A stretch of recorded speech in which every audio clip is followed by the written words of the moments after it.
For the past few weeks, we've been studying the Old Testament book of Ruth, and it's a short book, just 4 chapters, and each week I've encouraged you to take some time on your own to read through the story yourself, and I hope you've done that, and I hope you'll do it at least once more because it's one of those really great stories that's just full of meaning and powerful application that can change our lives.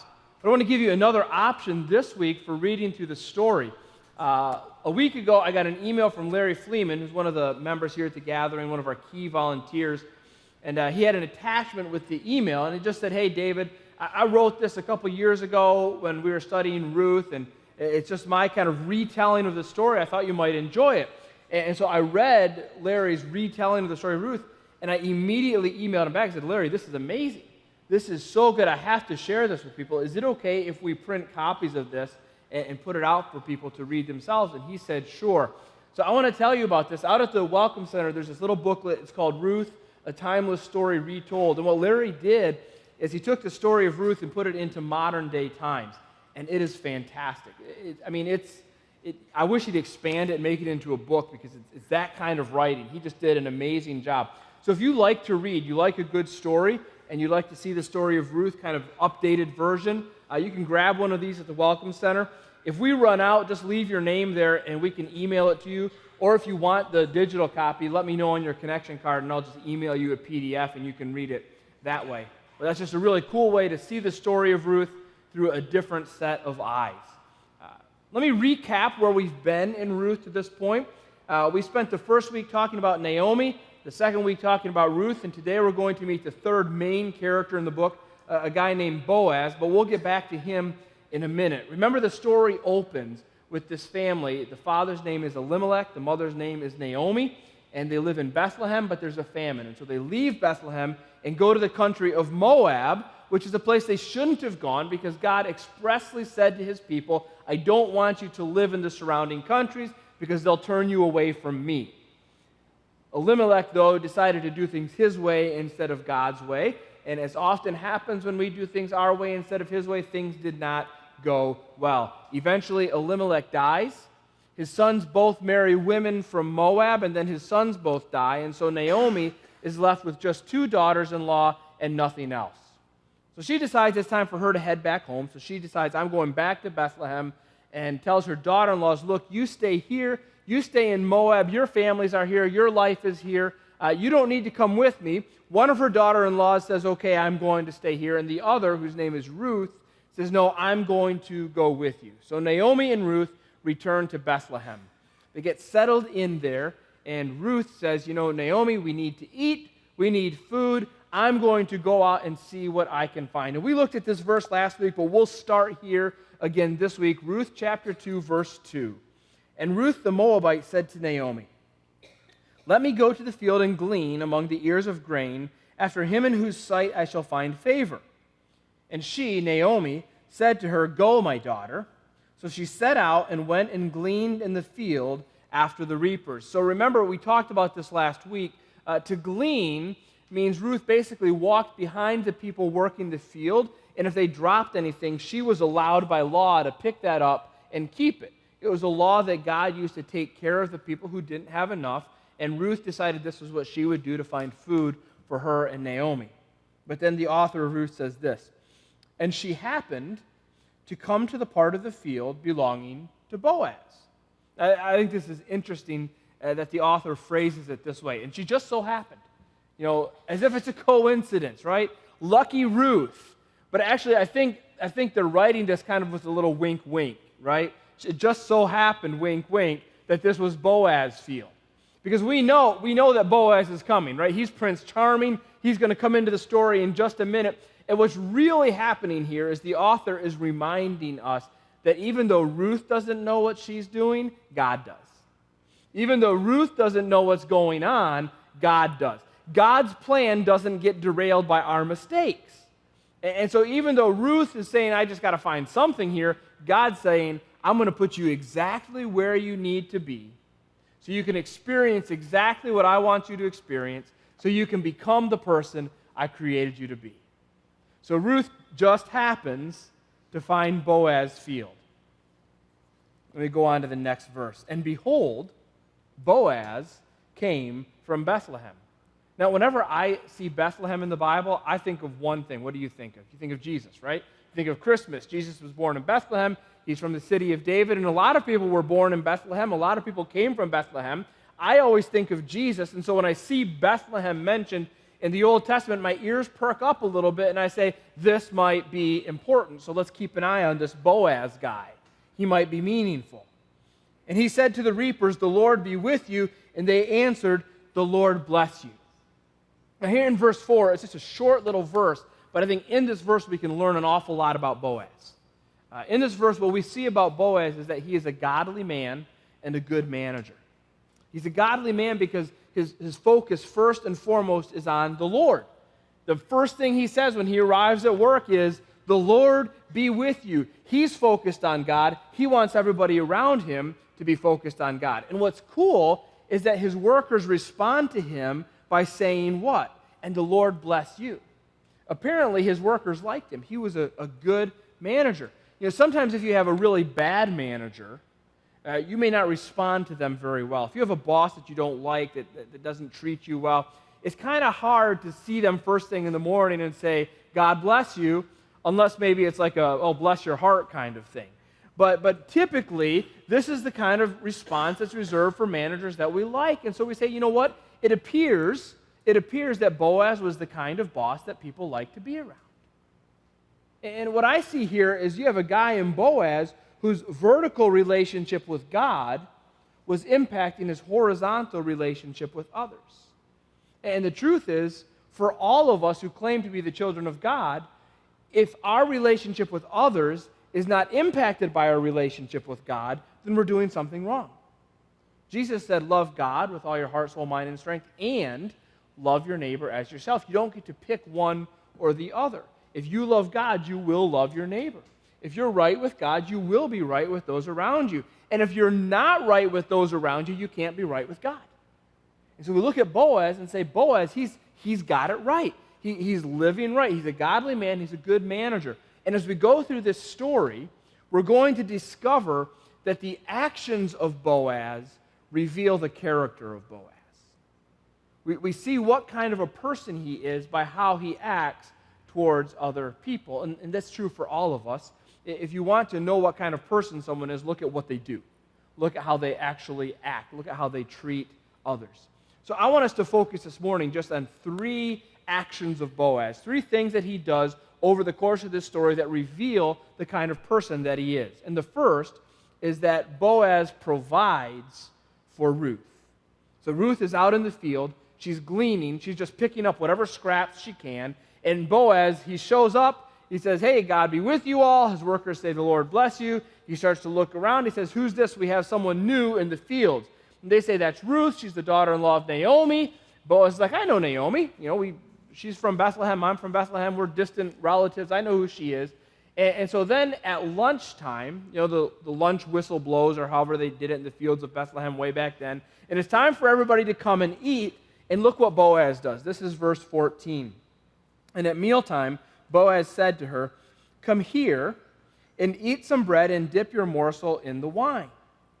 So she sat beside the reapers, and he passed to her roasted grain. And she ate until she was satisfied. And she had some left over. I want you to pay attention to those 2 words, the word satisfied and the word left over. If you're a Bible writer and you like to write in your Bible, underline, circle, highlight those words. They're actually really important.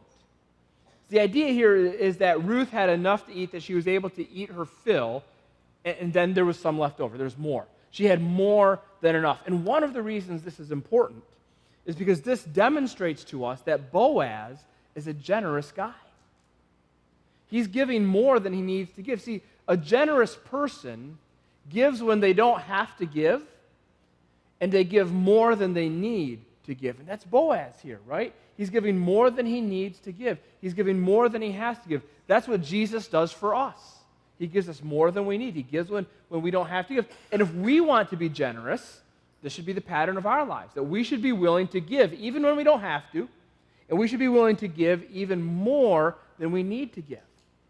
You know, a parent who's going to be a generous parent generously invest their energy and their time into their family, even when they're tired.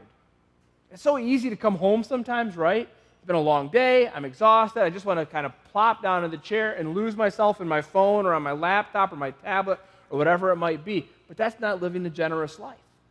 See, a generous person says, even though I'm tired, even though I'm out of energy, even though I kind of just want to lose myself, I'm going to give my time and energy where I don't have to, and I'm going to give more than I need to. I'm going to give it to my family.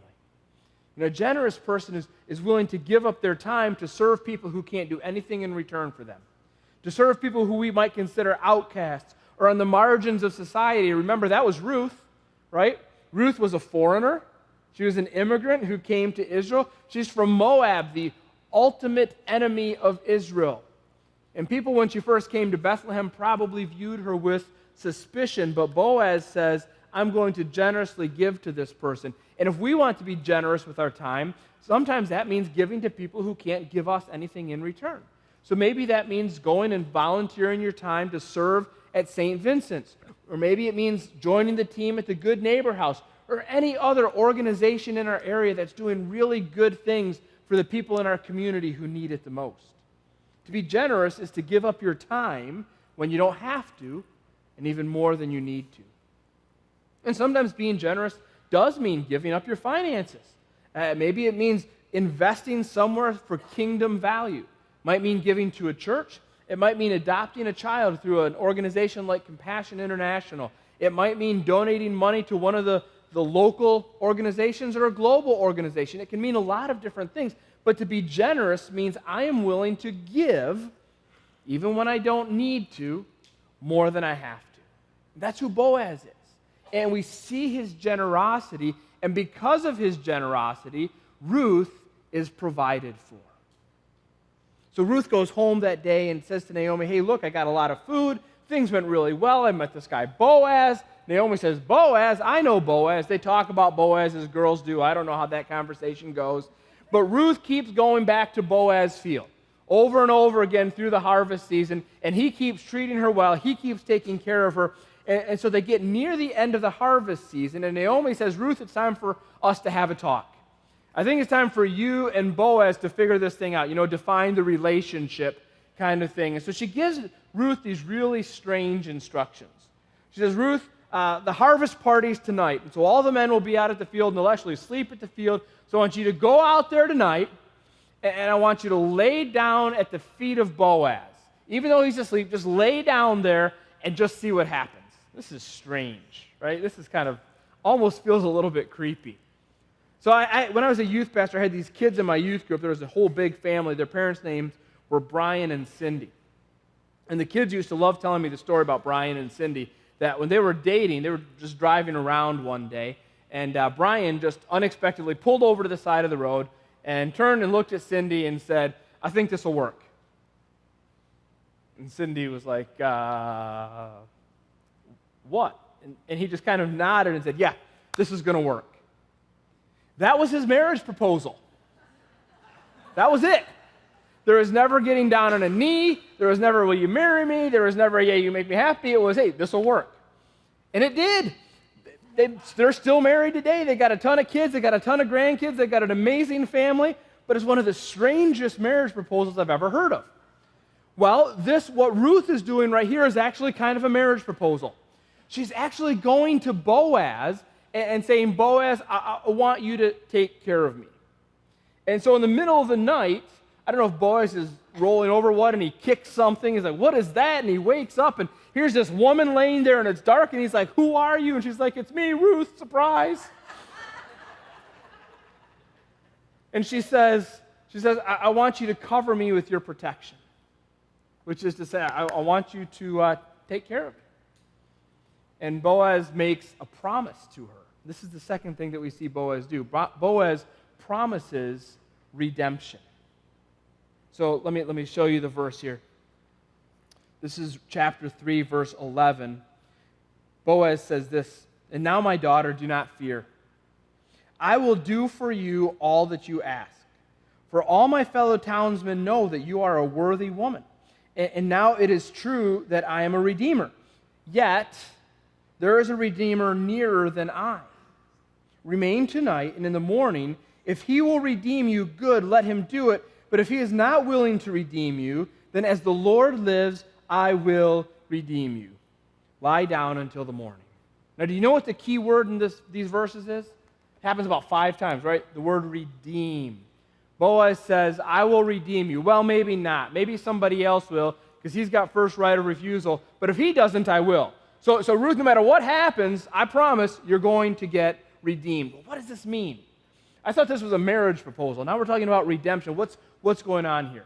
Well, to understand Old Testament redemption, we need to think of it in 3 terms. The first is inability, the second is ability, and the third is willingness. All right? So the idea is that there were people in the Old Testament, especially Jewish people, who were unable to fix something for themselves. So somehow they had gotten into trouble. Maybe through something they had done, maybe through something someone else had done, maybe through an unfortunate incident, maybe somebody died. There's a lot of reasons, but something's going on in their life that they desperately need help, they desperately need a change, they desperately need to start over.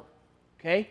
And God says, when this is the case, and you have this person who is unable to fix things on their own, I want it set up so that a family member, whether it's a brother, a sister, a cousin, a nephew, an aunt, an uncle, someone distant, a relative can come in, and this is a relative who is able, remember, inability, ability, this person is able to step into that situation and make it right.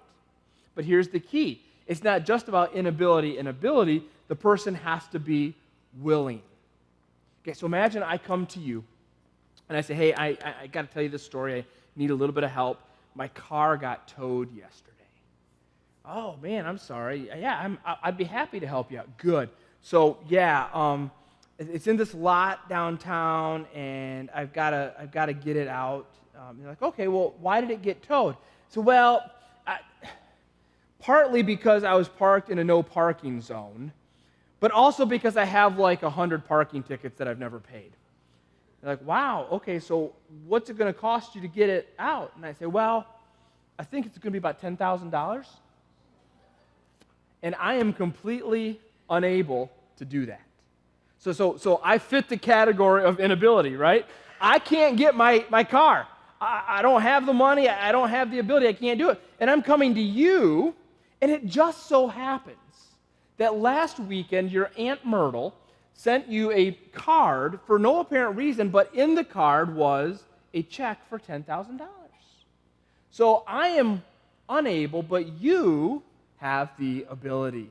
You can redeem my car. You can give me a fresh start, pay off all my tickets, pay off all my fines, get my car out of the pound, and now I have a fresh start. I'm not able, but you're able to do it for me. Now, what's the question? Are you willing? Right? Are you willing? And this is what's going on in the Ruth and Boaz story. Ruth is coming to Boaz and saying, Boaz, look, I need a fresh start. I've got nothing here. She's a Moabite. She can never own land in Israel. She has no future here because once Naomi's gone, she's got no family. I can't take care of myself into the future because I can't own land. I'm from a foreign country.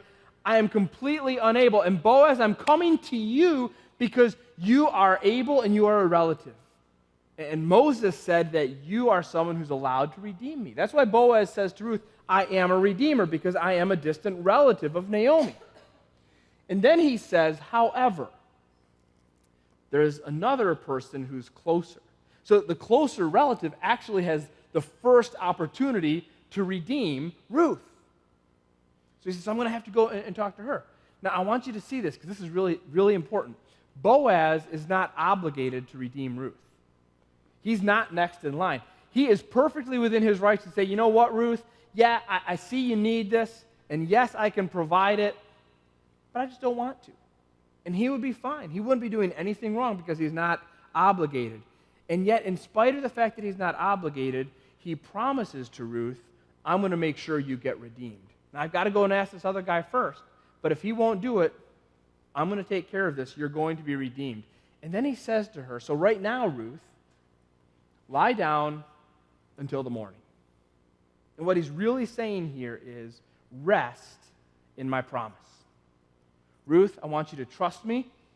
I'm going to take care of this. I'm going to make sure that you get what you need. I'm going to make sure that you get redeemed. I promise. Now, for now, rest. This is out of your hands. So what does Ruth do? She goes back to sleep. And in the morning, she gets up. She goes and tells Naomi. Says, Naomi, this is what's happening. And Naomi says, great. Boaz is an honorable guy. If he promised he's going to take care of it, let's wait and see what happens. Boaz gets up in the morning and he goes to the city gate because that's where all business is transacted. And now here's the third thing that Boaz does, is Boaz purchases redemption. He finds this closer relative, we never know the relative's name, and explains the story. He says, look, you have the right of redemption here. Now what that means is that he gets all of the land from Naomi's family. And so this looks like a great business deal for him. And he says, hey, sounds good, I'm in. He's going to get all of this land at a good price. Naomi doesn't have any descendants, so it's going to be his from now on. He says, yeah, I'll do it. And then Boaz says, oh, and by the way, if you redeem the land, you also have to redeem Ruth. You have to marry her. And at this point, he says, no. And we don't know exactly why he says no. Maybe he says no because he's already married and he realizes it would be a bad idea to bring another wife home. Maybe he says no because he's engaged and he's got some kind of a deal with the other girl's father and he doesn't want to ruin that. Maybe he says no because he doesn't want to marry someone from Moab. We don't know. But for whatever reason, he says no, and Boaz says, if you're not going to, then I will. And don't you think that was Boaz's plan all along? That he was like, I'm gonna set this up so that there's no way this guy will do it, and then I'm going to marry Ruth, because it seems like that's what Prince Charming would do. So this is chapter 4, verse 9. Then Boaz said to the elders and all the people, you are witnesses this day that I have bought from the hand of Naomi all that belonged to Elimelech, and all that belonged to Chilion and Mahlon. Also, Ruth the Moabite, the widow of Mahlon, I have bought to be my wife. So story begins really sad, right? Family goes to Moab, everybody dies. You end up with a woman and her daughter-in-law, and everything looks bleak and dark, and the story ends just like every fairy tale should end, even though this is a real story, with a wedding. Ruth marries Boaz. They have a child. Child's name is Obed. And then their child Obed has a child named Jesse. And then their grandson Jesse has a son named David. King David, the greatest king Israel ever knew, a man after God's own heart. King David is the great-grandson of Ruth, the great-great-grandson of Naomi. What an amazing way to end the story, and what a powerful reminder that God's plan does not get derailed. We look back at the whole story of Ruth, and we say, how is it that Ruth goes from being this outsider to being the great-grandmother of a king? We say Boaz has a lot to do with that, right? Because here in the middle of the story is this guy with character, this godly man, this good manager who's kind, who's generous, who serves others, who's willing to sacrifice for the good of others, and he makes these promises, and he keeps these promises. What a great guy. And then we say, Boaz is a role model, isn't he? And we might say, hey, ladies, if you're not married yet, hold out for a Boaz, right? Hold out for a guy that's like him, that's kind, that's generous, that treats everyone well, that's willing to serve, that's willing to sacrifice. Hold out for a Boaz. And we might say, hey, men, if you're married, you need to be like Boaz. You need to be kind. You need to be generous. You need to serve. You need to sacrifice. And some of the wives are saying, man, I wish I had married a Boaz. And I'm saying you did, but you need to build him up. And when he acts like Boaz, tell him, encourage him, point out to him, hey, I appreciate your generosity. I appreciate your kindness. Hey, the other day when you were serving our family, thank you so much for doing that. And you're going to discover, wives, the more you tell your husband that he's like Boaz, the more like Boaz he will become. Truth is, we should all be like Boaz, right? He's a good guy. We should all be like Boaz. But we should not be like Boaz because Boaz does so many good things. The reason we should be like Boaz is because Boaz is like Jesus. You see, in this story, Boaz is a symbol of what Jesus is going to be. Not just because he comes from Bethlehem, although that's the first hint. But remember, Boaz provides for Ruth. And in the same way, Jesus provides for us. Think about how Jesus provides for you. Sometimes it's easy to think about God's provision, Jesus' provision, and think that, well, he's not really giving me everything I want. He's not really giving me everything I need. But we talked about this a few weeks ago. Think of what he has given you, right? He's given you oxygen. You're all breathing.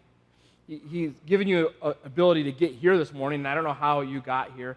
And it's easy sometimes to look at everything that we have and forget that everything we have is provided to us by God. And so remember a few weeks ago I talked about how important gratitude is, because it's through gratitude that we remember what's been provided. And I said if you're having a hard time figuring out what to be grateful for, think of the 3 P's: people, provision, and possessions. Think of the people that God has put into your life and be grateful for those people. Think of the way that God has provided for you. All of your needs are taken care of. Most of you have more than one outfit. Most of you have more than one vehicle. Most of you have a house with walls and a roof, and that puts you ahead of most of the world. Jesus provides. But Jesus doesn't just provide. Like Boaz, Jesus also redeems. Jesus is our Redeemer. You see, the same formula holds true for us: inability, ability, willingness. All of us are in this category of inability. We've all made mistakes. We've all done things we wish we hadn't done, said things we wish we hadn't said. We've all treated people around us poorly, and we all deal with the consequences of those actions on a regular basis. And how many of us would say at some point in our life, we need to have a fresh start, but we can't do it for ourselves because we can't erase the past. And so we carry this heavy burden of guilt and shame with us because we don't know what to do with it. We are unable. But Jesus is able. You see, Jesus never did anything wrong. 33 years, he never sinned. He never hurt anybody. He never said anything wrong. He never did anything wrong. He never carried a weight of guilt. He never carried a weight of shame. So when Jesus went to the cross, he's the only person that ever died that didn't deserve to die. And he did that because he was able and we were not. And he did that because he was willing to be our Redeemer. And so when we're willing to take that load of guilt and shame that we carry and transfer that over to him, in return, he gives us a new start. Just like Ruth was unable, but received a fresh start through Boaz, we also are unable, but receive a fresh start through Jesus. See, Jesus is our provider, and Jesus is our Redeemer. Ruth chapter 1 is difficult. Everybody's dying. Ruth chapter 2 is a little bit better, but there's still nothing good happening. Just Ruth is just working really hard on her own. Ruth chapter 3 is getting a little better because she's getting to know Boaz a little bit, but she still needs something new in her life. But then in Ruth chapter 4, everything is made new. So which chapter are you in right now? Maybe you're in chapter 1 and it feels like everything is dying. Maybe you're in chapter 2 and you're working really hard, but you don't seem to get the benefits of that. Maybe you're in Ruth chapter 3 where I'm starting to know this Jesus guy and it's starting to make a difference, but I still need a fresh start. We all ought to be in Ruth chapter 4, where we've given ourselves over to him and allowed him to change us, because Jesus is our provider and Jesus is our Redeemer. And if that's true, then that changes the way you live. So let me show you really quickly 2 massive changes that you can have in your life because Jesus is your provider and Jesus is your Redeemer. Number 1, you can choose rest instead of stress. Remember the night that Ruth goes to Boaz to propose, and Boaz says, I promise I'm going to take care of this. Ruth, you can't take care of this on your own, but I promise I'm going to take care of it. And so now while you wait, I want you to rest. That's what Jesus says to us. You can't take care of this all on your own. You don't have control over everything in life. But I promise I'm going to take care of it. And so while you wait, I want you to rest. You see, to rest in Jesus doesn't mean I do nothing. It means I look at my life and I say, what can I control? And there are things in my life that I can control. I can make decisions. I can control how I treat those around me. I can treat whether or not I love people or hate people. I can choose whether I'm generous. I can choose whether I'm gratitude. All of that is in my control. And to rest in Jesus means I do what I can with what I can control. But with all that other stuff that's out of my control, I let it go. I don't allow what I can't control to control me. I give it to Jesus, and I rest in his promise. And I know that he will do what is best for me. And that kind of leads us into the second choice that we can make. If Jesus is our provider and Jesus is our redeemer, then we can choose to be satisfied with Jesus' provision. Sometimes it's really easy to look at our lives and say, I'm not getting everything I want. And here's the truth about life. You're not going to get everything you want. I don't get everything I want. And sometimes we look at our lives and say, well, I'm not even getting everything I need. My kids were little, sometimes they had a different idea about what they needed than I did. They might come to me and say, hey, Dad, I need more ice cream. Dad, I need more cookies. Dad, I need the newest game system. And me, as their loving father, would say to them, what you need is carrots. What you need is green beans. What you need is to read a book. I'm not going to give you everything you want. I'm not going to give you everything you think you need, because as your father, I actually know what's best for you. Now, I'm a flawed father. I don't always get it right. But my heavenly Father is not flawed, and he does always get it right. And so if you really want to know what you need in life, look at what you have. Because what you have is exactly what you need. Your heavenly Father provides you everything you need for this moment in time. Now, that may change tomorrow. That may change a week from now, a month from now, a year from now. But you know what? He'll give you what you need then as well. He will always give you everything you need so that you can be the person he created you to be. And so if you want to experience that kind of life, then choose to be satisfied with what you have. Instead of looking at everything you don't have, look at what God has provided. So the book of Ruth is this story of three people, Naomi and Ruth and Boaz. And all three of them kind of learned the same lesson, that gratitude and generosity are the cure for bitterness and disappointment. Do you remember where we started with Naomi? She was bitter. She was disappointed. Life had not given her what she wanted. She didn't think she had what she needed. She certainly didn't have what she wanted. And she told her friends, don't call me Naomi, the happy one. Call me Mara, the bitter one. But as she went through the next couple days, months, years, she discovered that as she was more grateful, as she was more generous, her perspective changed. And the same is true of Ruth, and the same is true of Boaz, that gratitude and generosity are the cure for bitterness and disappointment. This is what I want for you. I want you to be able to live a life free of bitterness and free of disappointment. That's why I keep coming back to this idea of gratitude and generosity, because that's the key.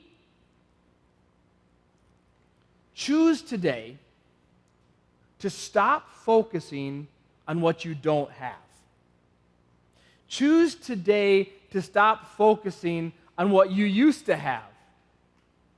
Choose today to stop focusing on what everybody else has. And instead, focus on what God has provided for you, beginning with redemption. And fill your heart and fill your mind with the generosity of God to you.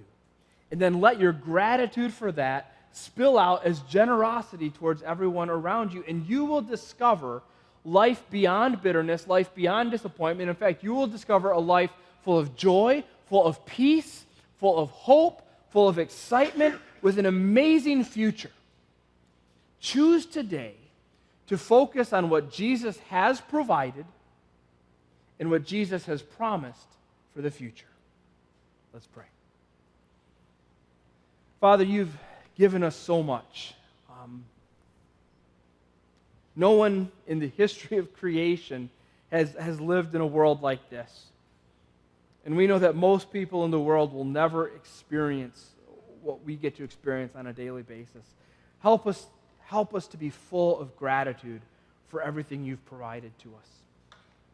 And even more than that, help us to be full of gratitude for the redemption that you have given us. That you have, in your amazing love and mercy and grace, sent your Son to bring us back to you, to unite us to you, that you have chosen to make us your children, that you've given us this privilege of representing you in your world. Father, help us to be grateful people. Help us to be generous people. Help the love that you have poured into us to spill out into everyone around us. We thank you for this story of Ruth, for the lessons that we've been able to learn from the lives of Ruth and Naomi and Boaz. Help us now to go out and apply those to the way that we live this week. In your name, amen.